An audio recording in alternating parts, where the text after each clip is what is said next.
Hi guys, she's back on YouTube. I can't believe I'm doing this video. I am so excited to be back on YouTube. I've been away from YouTube for 2 years. It wasn't intentional that I left this platform, but life happens and YouTube sort of takes a back seat and other things in your life, they become the priorities. And that's exactly what happened. It's not that I stopped loving YouTube. I've always loved this platform. And I really thought of coming back to this platform, and I'm gonna tell you my story and why I'm back on YouTube, what to expect from my channel and all that. Over the last 2 years, I haven't posted on YouTube, but I have thought about YouTube a lot because YouTube used to be like a repository for me. It used to be a place where I share what I know and what I'm learning and stuff about my industry and stuff about my life. And it was a platform which I really, really loved. And I had begun to grow considerably steadily on YouTube. I think last I checked, I had like 6,000 followers, and I was really thinking that, wow, we could actually get that YouTube money. We could get, I was monetized and I really started growing, but over time, YouTube became harder for me, simply because of the process that I used to use to produce one YouTube video versus the results that I was getting. Sometimes most of us take this YouTube thing as like a hobby or like something we do on the side, and it's not always that we were focused on the money. Hold up, this video looks a bit skewed. I've forgotten my YouTube skills, but let me do something. Yes, as I was saying, YouTube became more like something that took a backseat, and I was really frustrated with the YouTube process because I was really spending like 5 hours on one video. And on TikTok, I could just film a video quickly on my phone. And I have this amazing camera. I actually bought the G7X camera that every vlogger talked about, that this is the latest invention. This is gonna, revolutionize your whole YouTube process.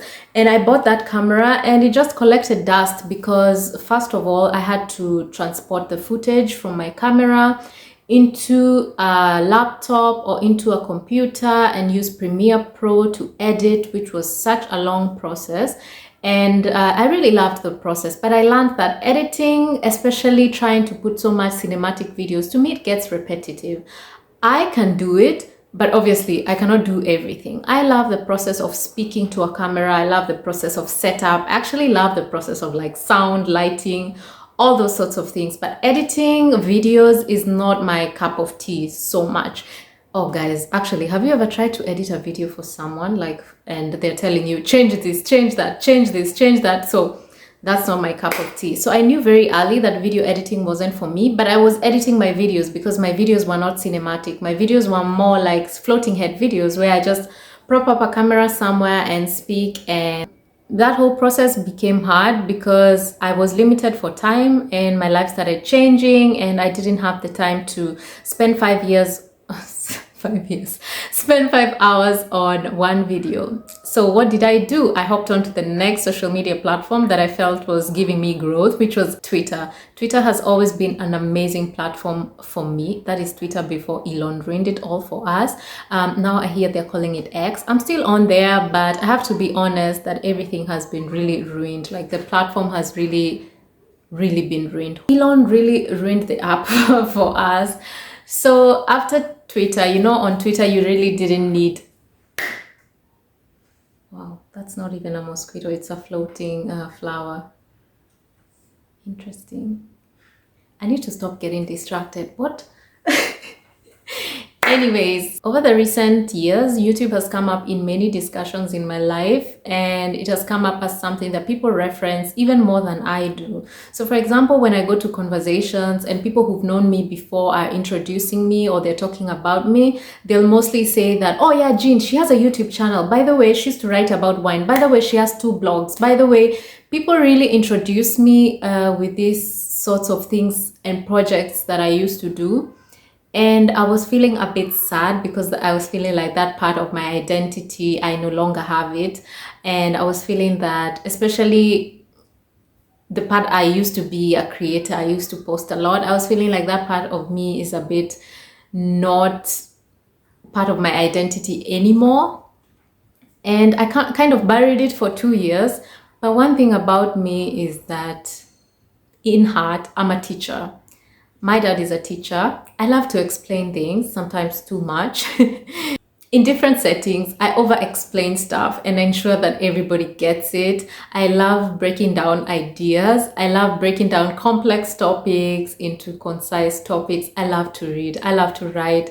Like, these are things that are so ingrained in me. Creation, especially creation and speaking and sharing and teaching, these are things that are actually inherently me, that I cannot do away with them. And I don't have an outlet. I cannot talk to my family all the time for topics I want to speak about.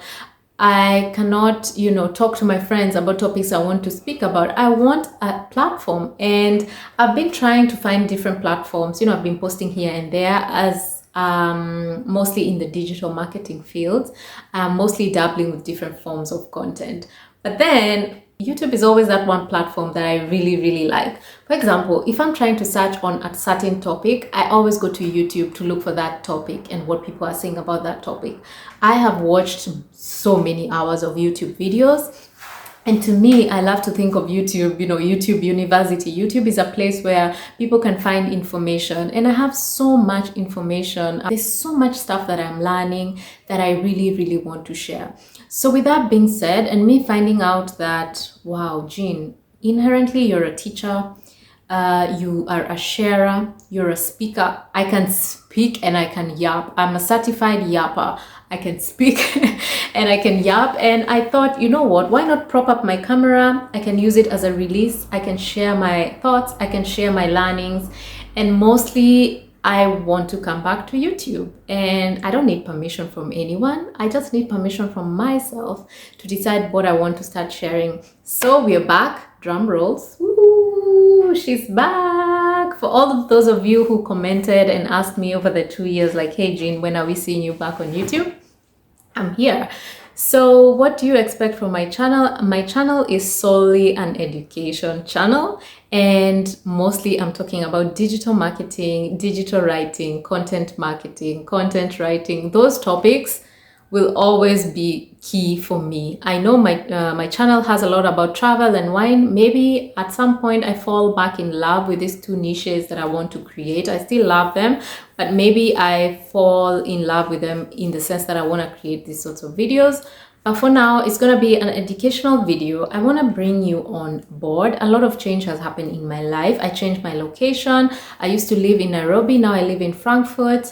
And I want to also share what I'm learning from the digital marketing world in Germany, because it's very different. The best thing about digital marketing is we're living in a global world. You can be operating from Dubai, you can be operating from wherever, and you can still share your information online. Ultimately, it's all about your audience, and you can have audiences from different parts.